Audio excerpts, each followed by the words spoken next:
Hey everyone, welcome to our channel Learn Coding Expert. आज के इस लेक्चर में हम पाइथन प्रोग्रामिंग के इनपुट आउटपुट फंक्शंस को पढ़ेंगे. Okay, so let's start. For input we have input brackets करेंगे और for output we have print.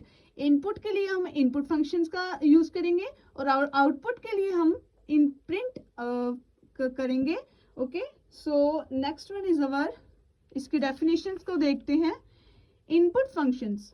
Okay, in Python programs we use the input function to take any kind of data input from the user through the keyboard. Okay, इसका मतलब है कि हम हमारे user के through, हमारे कीबोर्ड के through हमारे डेटा को एंटर करेंगे.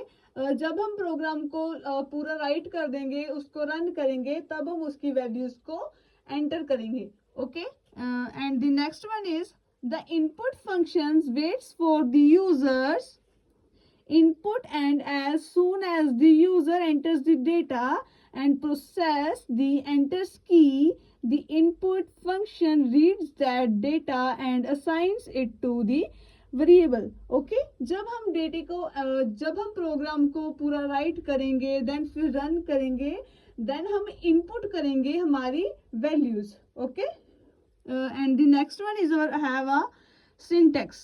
सिंटेक्स क्या, हमारा वेरिएबल का नेम लिखेंगे और इनपुट फंक्शंस को लिखेंगे. Okay, and the next one is our have a input function always return string value. ये जो हमारा इनपुट फंक्शन होता है, ये ऑलवेज हमारी स्ट्रिंग वैल्यूज को रिटर्न करता है. Okay, and the print function को देखते हैं. हमने पहले इनपुट फंक्शन को किया और अब हम देखते हैं प्रिंट फंक्शन को. Okay, print function, it is use to display the output on the console. इसको हम जो भी हमने कोड लिखा है उसको प्रिंट करवाने के लिए हम हमारे कोड को यूज करते हैं और हमारे प्रिंट फंक्शन को यूज करते हैं. फॉर एग्जांपल, हमने जैसे कि हमने प्रिंट अलाइस. ओके, इसको हम डबल कोडेड में लिखेंगे, सेमीकोलन पा भी सकते हैं और नहीं भी पा सकते. ऐसे हम इसको डिस्प्ले पे प्रिंट करेंगे. Okay, and the next one is our have a, I think it's available, yes, and the next one is our have a input की हमारे पास examples हैं. Okay, variable equal to int input. Okay, यहाँ पर हम enter the data लिखेंगे क्योंकि हमने जब इनपुट करवाना है यूजर के थ्रू डेटा को, तो हम यहाँ पर लिखेंगे enter the data. Okay, and the next is print करेंगे वेरिएबल को, प्रिंट टाइप वेरिएबल. ओके, सो जैसे कि इसकी आउटपुट होगी एंटर डेटा होगी, तो हम यहाँ पर करेंगे 8. ओके, ऐसे ही हम अगेन करेंगे. तो यह होता है यूजर के थ्रू हम हमारे डेटा को एंटर करते हैं कीबोर्ड के through. Okay, and the next one is our a print example. Print की एग्जांपल क्या है, प्रिंट फंक्शन की. ओके, प्रिंट को लिखेंगे पहले हम ऐसे ही, हेलो, अंकुश, अंकित. इसको हम प्रिंट इजीली करवा सकते हैं.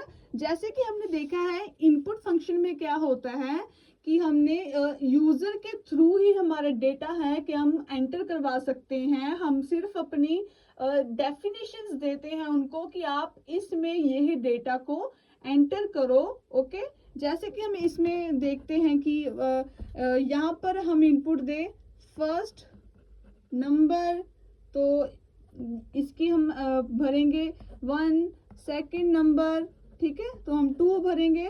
तो इसका हम ऐड भी कर सकते हैं और सम भी कर सकते हैं. ओके, सो नेक्स्ट वन हम कर रहे थे प्रिंट, हमारा फंक्शन कर रहे थे. जैसे कि हम इजीली हमारे को एग्जाम्पल को हम प्रिंट करवा सकते हैं हमारे प्रोग्राम को लिख के प्रिंट फंक्शन के थ्रू. अगर हम इनपुट के थ्रू करवाएंगे तो वो यूजर ही अपना डेटा को एंटर करेगा. अगर हम प्रिंट करवाएंगे तो इजीली वो स्क्रीन पे रन करेंगे, तो वो इजीली क्या हो जाएगा, प्रिंट हो जाएगा। ओके, सो जैसे ही हम स्लैश एन करेंगे फॉर वो क्या होता है, गैप के लिए होता है। जो भी हम हमारे डेटा को लिखते हैं उसको हम, तो जो मान के चलिए आप एक प्रोग्राम लिख रहे हैं तो उसमें आपको एक गैप चाहिए है ना, तो उसके लिए आप स्लैश एन का यूज कर सकते हैं। ओके, सो ये थे हमारे input and output functions. Okay, I think आपको बहुत अच्छे समझ लगे होंगे। ये बेसिकली बहुत ही इजी होते हैं। हम इसको जो इनपुट फंक्शन होता है वो हम उसको इनपुट करने के लिए यूज करते हैं, और आउटपुट फंक्शन होता है उसके लिए हम प्रिंट करवाने के लिए प्रिंट फंक्शन का यूज करते हैं। ओके, आई होप आपको सब समझ में लगा होगा। So okay, you can share your friends. Thank you.